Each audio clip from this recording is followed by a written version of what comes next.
السلام عليكم، ازيكم؟ عاملين ايه؟ يا رب تكونوا بخير. النهارده جايين نعمل مع بعض ستريبس الفراخ. هنعمله بطريقه حلوه قوي، بطريقه كنتاكي كده. طبعا كلنا بنحب الستريبس وبنبقى عايزين نعمله في البيت، فانا النهارده جايلك كده بطريقه هايله هتعجبك جدا وسهله قوي. خليكي معايا لاخر الفيديو علشان تشوفي ايه الطريقه. اول حاجه كده معانا نص كيلو من صدور الفراخ، مقطعينها كده تقطيعة الستريبس، او ممكن تجيبي ستريبس جاهز من عند بتاع الفراخ، مفيش مشكلة خالص. بننزل عليهم بقى بالبهارات بتاعتنا. معانا ملح وتوم باودر وفلفل اسود والسبع بهارات ومعلقة من الثوم المفروم. ومعانا كمان 3 معالق من الخل، 3 معالق كبار من الخل ومعلقة كبيرة من الزبادي. ومعانا بيضاية. هي دي تتبيلة الستريبس يا جماعة، اللي بجد بصي احلى من بتاعه المحلات. انتي اي طريقه انتي شفتيها قبل كده وجربي الطريقه دي هتعجبك جدا جدا. هنقلبهم كويس جدا كده لحد ما نتاكد ان الخليط الفراخ بتاعتنا كده شربت الخليط كويس جدا.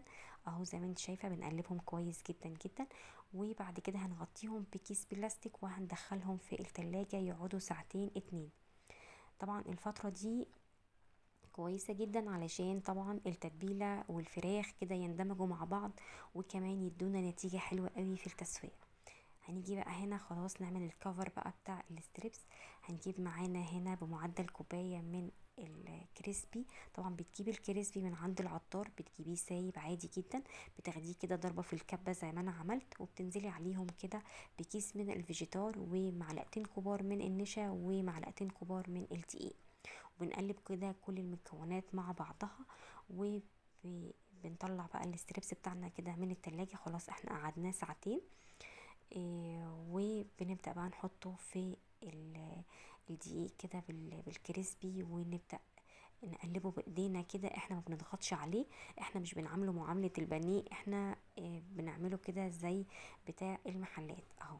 بنعمله كده بايدينا كده اهو، عشان يدينا الشكل اللي احنا بنشوفه في المطاعم. بالظبط اهو. صلوا على النبي يا جماعة عليه أفضل الصلاة والسلام. وطبعا ده فضلا من حضراتكم وليس أمرا، الاشتراك في القناة وتفعيل الجرس عشان يوصل كل جديد احنا بنقدمه. ويا رب فيديوهاتي كده اللي أنا بقدمها لكم تكون بتعجبكم وتكونوا بتستفادوا كمان منها. اهو زي ما انت شايفة كده، بصي حاجة جميلة جدا. عايزة اقولك ريحة التتبيلة بتاعة الستريبس كانت رهيبة.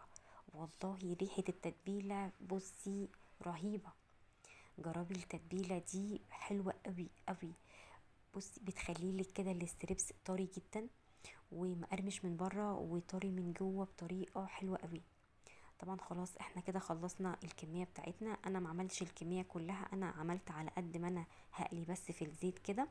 بعد كده بكون مجهزة الطاسة على النار فيها زيت، كمية زيت غزيرة، علشان انا عايزة اغطي الستريبس، لازم يبقى متغطي خالص واحنا بنقليه اهو. زي ما انت شايفة الخطوة دي مهمة جدا عشان تديكي كده القرمشة واللون الذهبي كمان اللي انتي بتشوفيه ده اهو. طبعا هو ساعة ما بيدينا اللون الذهبي ده احنا بنقلبه على الجنب التاني اهو. خلاص كده احنا طلعنا الكمية بتاعتنا، بصي شكلها ولونها، وعايزة اقولك مقرمشة جدا جدا اهو. طبعا بتقدمي بقى معاها، ممكن تعملي جنبيها مكرونة، ممكن تعملي جنبيها رز بسمتي. بصي اللي انت حباه ممكن تقدميه معاها. انا كنت عاملة جنبيها مكرونة. وطبعا اهو بصي انا بفتح لك واحدة قد ايه من جوه مستوية، والفراخ بيضة ازاي وجميلة. طبعا بحطها بقى في المايونيز. المايونيز ده يا جماعة انا عاملاه في البيت، عايزة اقول لك برضو طعمه تحفة تحفة. انا هنزل لكم الطريقة بعد فيديو الستريبس، هنزل لكم طريقة المايونيز برضو عاملاه في فيديو لوحده. عايزة اقول لك حلو جدا وهيوفر معاكي كتير جدا جدا اهو زي ما انت شايفة كده اهو. اتمنى كل اللي يشوف الفيديو كده يجرب طريقة الستريبس دي، بجد هتعجبكم جدا. وطبعا كل الناس اللي بتخاف تعمل الستريبس في البيت عشان ما يظبطش معاها او مش بيديها نفس النتيجة بتاعة المحلات، انا النهاردة جاية بقولك لا، اعمليه بنفس الطريقة دي هيطلع لك احلى كمان من بتاع المحلات بجد. ومش هتبطلي تعمليه لولادك في البيت، حاجة كده نظيفة وحاجة جميلة وبجد حلوة جدا وطعمها حلو جدا وهتوفر معاكي كتير جدا.